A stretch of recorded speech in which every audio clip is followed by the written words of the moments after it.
arrive au galop, le cowboy héros. Son tiré plus rapide que son ombre, et son revolver va plus vite que l'éclair au sacré Lucky Luke. Bang bang Lucky Luke, bang bang Lucky Luke, c'est lui qui a le truc pour nous étonner. Bang bang Lucky Luke, bang bang Lucky Luke, c'est un homme qui n'a peur de personne, même pas des Dalton.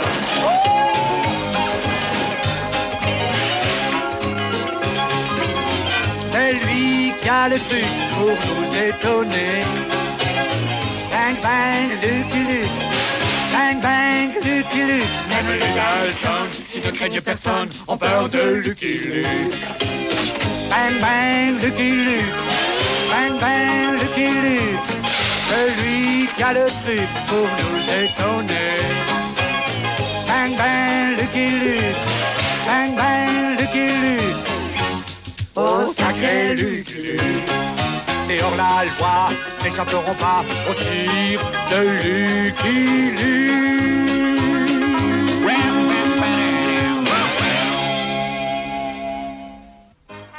Vous ne vous trompez pas, ce sont bien des poteaux télégraphiques. En 1861, la ligne reliait San Francisco à Carson City où elle s'arrêtait. La jonction n'existait pas entre Carson City et Omaha. Elle était assurée par les cavaliers du Poney Express. Et c'est ainsi que j'interviens. Je m'appelle Lucky Luke, cavalier du Poney Express. Distribution garantie du jour au lendemain. Oh, réveille-toi, Jolie. C'est à mon tour de dormir.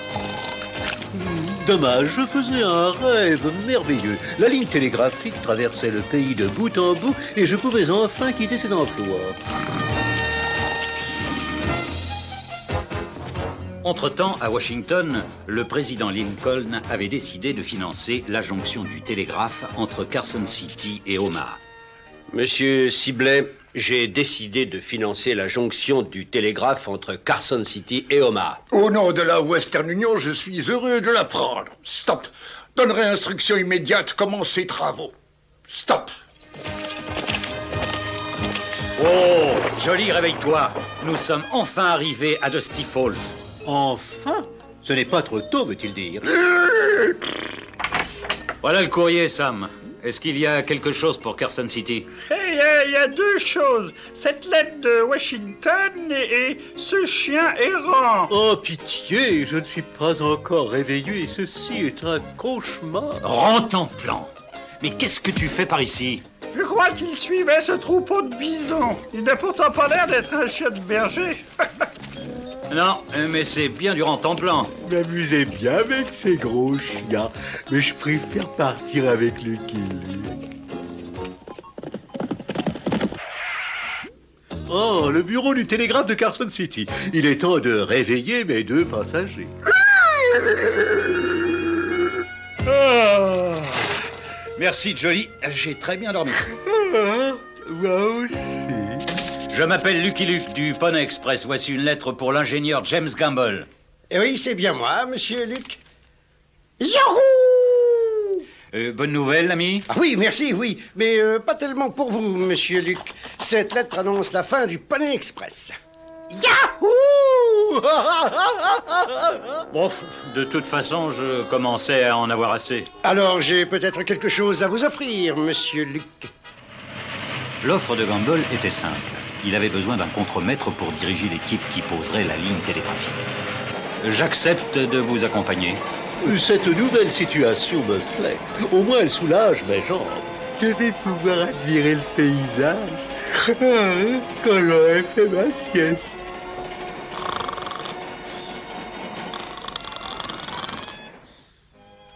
Nous sommes tous présents, monsieur le président. Stop. Vous pouvez commencer votre discours. Stop. Merci, monsieur Sibley. Messieurs, je vous rappelle qu'il y a près d'un siècle... Ça, c'est une phrase qui sonne bien. Il faut absolument que je la garde pour une plus grande occasion.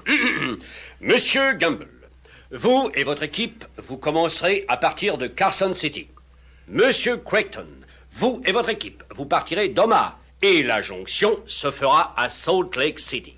J'ai choisi le jour de notre fête nationale, le 4 juillet, pour commencer les travaux. Bonne chance à chacun de vous. Bonne chance, messieurs, et bon courage à tous. Avant que vous ne commenciez, stop. J'offre une prime de $100 000 à la première équipe arrivée à Salt Lake City. Stop. Eh bien, c'est d'accord. Topez là, et que le meilleur gagne. Ça? Oh, mais je sais le faire. Oh. Pourquoi refuse-t-il d'observer la papatte? Allez, viens, il faut embaucher notre équipe. Pendant notre retour à Carson City, je pensais qu'une fripouille essaierait de s'emparer de la prime de $100 000. Je veux m'emparer de la prime de $100 000. Je veux dire, pour toi et moi. Ah oui, je préfère ça. Je suis pas venu jusqu'à Omaha pour rien, moi. Et quel est ton plan? Facile. Tu vas t'engager dans l'équipe de Gamble pour le faire perdre. En tant que contre-maître de l'équipe de Creighton, je serai chargé de distribuer l'argent de la prime. Alors tu le voleras et nous partagerons.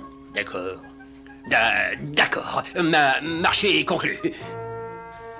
Ignorant le double jeu de Bradwell à Omaha, Gamble et moi recrutions une équipe à Carson City. J'ignore pourquoi ils font la queue, mais ça doit en valoir la peine. L'équipe fut bientôt formée. Il y avait Samuel Chobrand, un costaud qui faisait le travail de 2 hommes, et Potts, notre cuistot, dont les crêpes étaient plus dures que les assiettes dans lesquelles il les servait. Oh, qu'est-ce qu'il a des assiettes? Il y avait Joe, le prospecteur. Il ne pensait qu'à faire des trous. Notre équipe n'aurait pas été complète sans un guide indien. Le nôtre s'appelait Épervier Malingre. Il paraît qu'il pouvait voler. Ouais, c'était l'équipe qui devait partir pour Salt Lake City le 4 juillet 1861. J'ignorais encore qu'un traître était parmi nous. Oh, ça alors, ils ne m'ont même pas laissé le temps de me recoiffer. Dormez bien, Luc. Demain, on commence à planter nos poteaux jusqu'à Salt Lake City. Ouais. Je suis un bon chien de garde et j'aurai l'œil à tout. Mais d'abord, un petit somme.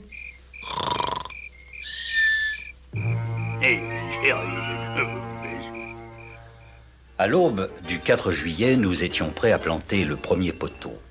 Nous sommes prêts à planter le premier poteau, Sam. J'arrive, Joe.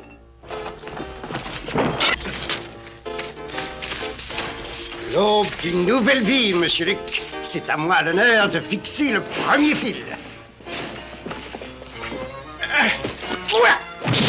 Des ennuis, l'ami? Ça commence bien, Luc. Quelqu'un a graissé le haut du poteau. Un saboteur a graissé le haut de tous les poteaux avec du lard. Du lard? Mais qui a bien pu faire une chose pareille? Potts cuisine au lard. Et sa cuisine est immangeable. Tous les grands chefs cuisinent au lard. C'est pas à ça qu'ils ont fait des traîtres. Quête de lard. Attrape-le. Allons, du calme, soyez raisonnable. Luc a raison. Continuons notre travail. Mais comment fixer les fils sur des poteaux glissants? Laissez-moi m'en occuper. Bien joué, Luc. Mais comment va-t-on clouer les fils? Eh ben, je vais fixer les clous comme ça. C'est gagné, Luc. Ouais, à condition de ne pas manquer de balles avant d'en avoir fini avec ces poteaux. J'envoie un message à Carson City, Luc. Vous ne manquerez pas de munitions. Combien de boîtes voulez-vous, monsieur Gamble? Les amis, ça fonctionne. Au moins jusqu'à maintenant. Grâce à cette technique originale, la ligne télégraphique progressait à travers la plaine. Certains la trouvaient bizarre. Étrange clôture, hein, oiseau assis? Oui, en plus, fil si haut que vaches peuvent passer dessous. Très pratique pour faire sécher le linge. Notre travail continuait sans relâche. Parfois, la tâche semblait insurmontable. Surtout au pied des montagnes en territoire chochonne. 1 minute, Sam. Je vais creuser ce trou en vitesse. Allez, pas si vite là-haut. Cette montagne est dure comme le roc. Est-ce que vous ne prenez pas un peu trop de risques, Gamble? Ce poteau est un peu tremblant. Erreur, Luc. Ils n'auront pas le moindre ennui. Ce poteau est aussi solide que... Ah! Gamble n'était pas homme à se laisser décourager par une petite montagne. La ligne télégraphique est passée. Mais nous eûmes d'autres épreuves. Les sables mouvants. Les grands vents. Et même les castors.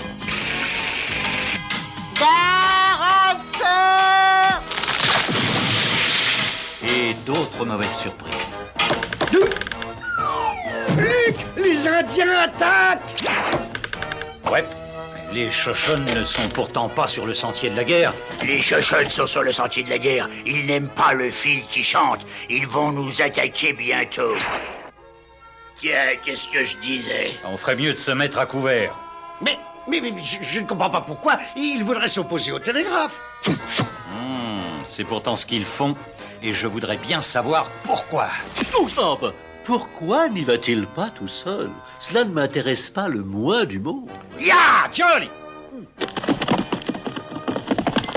Et voilà. Le chef n'a pas l'air satisfait, Jolie. Eh bien, il n'est pas le seul. Je n'ai pas tellement envie de rire, moi non plus. Comme je le pensais, le chef n'était pas d'humeur amicale. Quelqu'un qui prétendait travailler pour le télégraphe lui avait dit qu'il ne serait pas autorisé à envoyer des messages. Je le détrompais. Boulangerie de San Francisco. Stop. Chef des Shoshone veut 432 miches de pain au levain. Stop. Un grand pain d'épices en tranches. Stop. C'est bien ça, Luc? Ouais, toi, grand ami, Luc. Ne me remerciez pas, grand chef, remerciez le télégraphe. Ne remerciez pas encore le télégraphe, Luc. Nous n'obtenons pas de réponse. Ouais, il qui chante parle avec langue fourchue. Alors pas pain au levain. Alors, pas pain d'épices? Du calme, les amis, la ligne est coupée et je crois que ce n'est pas un accident. Ce n'est pas un accident, Luc. La ligne a été coupée. Ouais, mon intuition était bonne. Le traître était parmi nous, dans notre équipe. Maintenant, on peut envoyer le message du grand chef. Il pourra peut-être nous rendre un service en nous aidant à démasquer le traître. J'ai fait aligner l'équipe pour que le chef indien désigne le coupable. Regardez bien, chef. Pouvez-vous désigner celui qui a raconté ces mensonges sur le fil qui chante? Impossible. Lui, pas parmi vous. Ça, c'est intéressant. Merci quand même, grand chef. Vous aurez vos pains au levain. Et mon pain d'épices? Ouf, la question du chef est réglée. Mais nous n'avons pas trouvé le serpent à sonnette qui sabote notre travail. C'est pas tout, patron, mais nous n'avons plus beaucoup de poteaux. Il faudra s'en contenter jusqu'à Austin. Il y en a une réserve là-bas. L'idée de Gamble pour économiser les poteaux était simple. Tendre le fil en ligne droite jusqu'à Austin, quels que soient les obstacles. Heureusement, cela ne semblait gêner personne. Certains donnaient même un coup de main.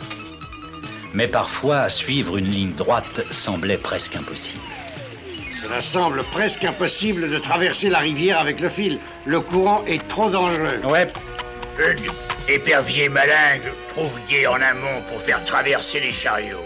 Bien, mais nous n'avons pas assez de poteaux pour faire un détour. La ligne doit traverser la rivière ici. Toi et moi, nous allons en amont.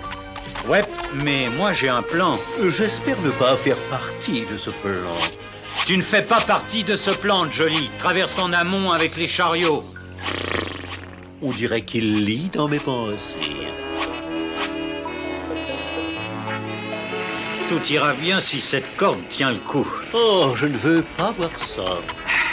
Mais si ça continue, je pourrais me faire engager dans un cirque. Plutôt j'empêcherai Luc d'amener le fil sur l'autre rive, plutôt j'aurai mes 50 000 $. Ça alors, mon copain Lucky Luke traverse la rivière. Je vais le suivre. Oh là là, quel pont étroit! Ou bien il fait un vent terrible, ou bien il y a quelqu'un sur la corde. Rentre en plan! J'aime bien me faire remarquer, surtout quand je suis en train de tomber. Ah! Je te tiens, mon vieux!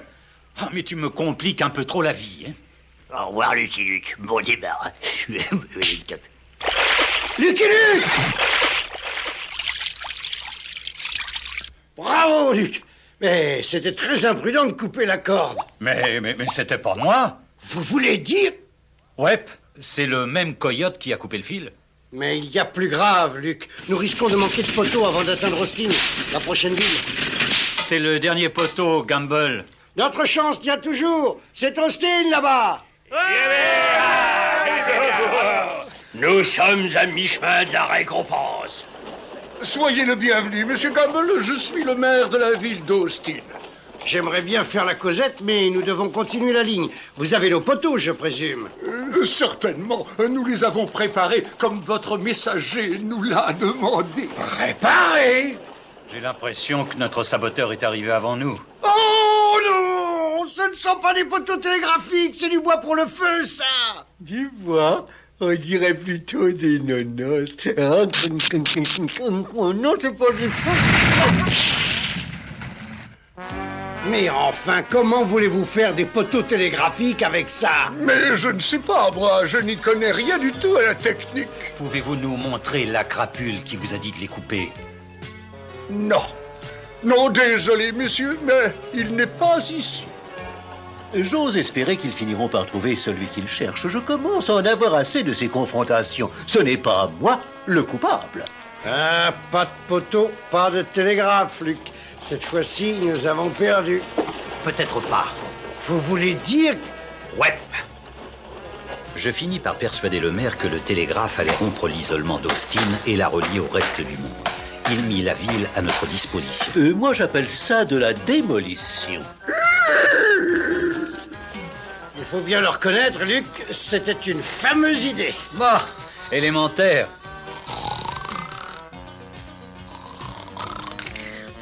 Stupéfiant. L'influence du télégraphe a déjà modifié l'aspect de la ville. Mes félicitations, Luc. Merci, monsieur le maire, mais nous n'aurions pas pu continuer sans l'aide de votre ville. C'est le moins que l'on puisse dire. Grâce à la générosité de la ville d'Austin, le fil qui chante continua vers Salt Lake City, en cédant même des obstacles naturels jusqu'à ce que nous puissions nous procurer un nouveau stock de poteaux.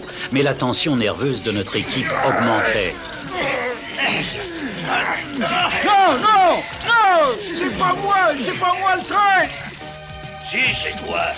Allons du calme, Sam. Pourquoi penses-tu que c'est Joe, le coupable? J'en ai la preuve. Il a souri quand j'ai dit que la boue allait nous ralentir. Mais je ne souriais pas, c'est la cuisine de Potts qui me donne des aigreurs à l'estomac.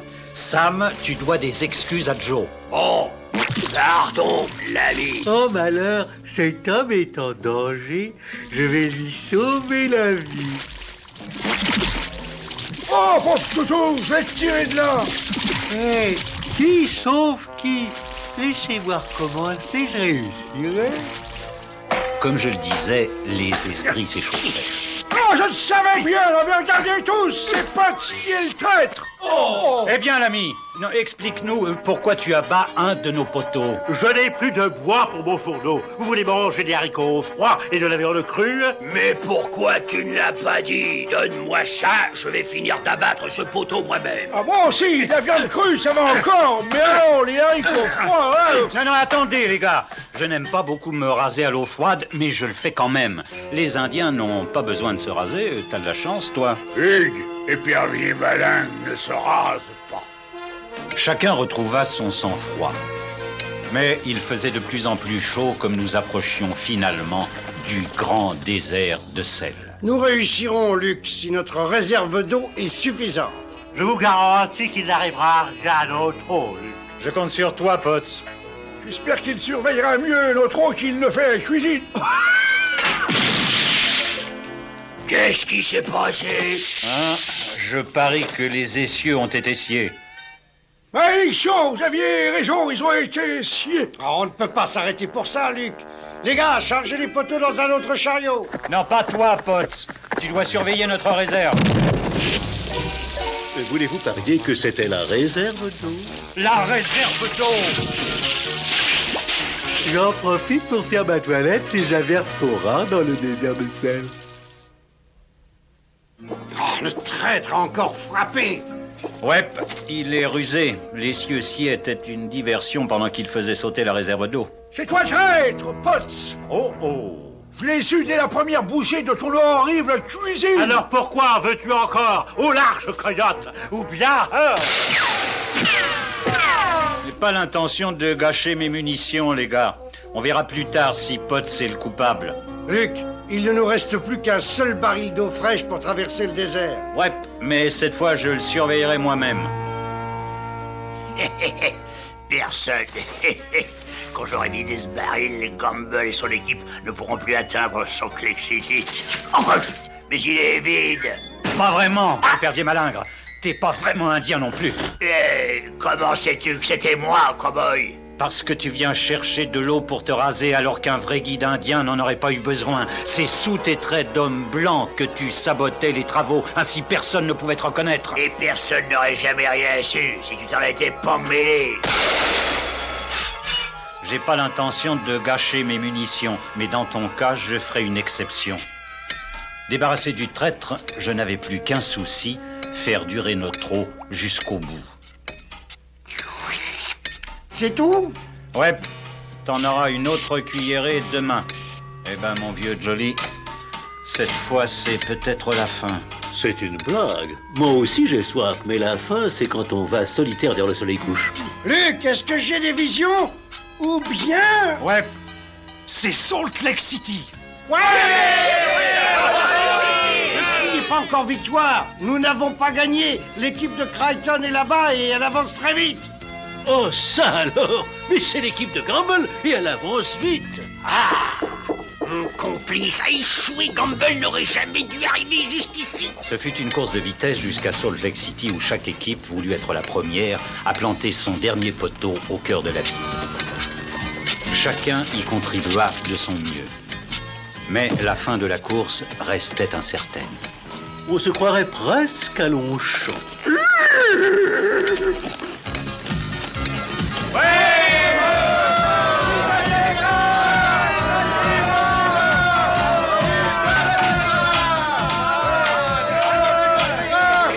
Vous avez gagné loyalement, Gamble. Serrons-nous la main. Monsieur Gamble, votre équipe a gagné notre reconnaissance, stop.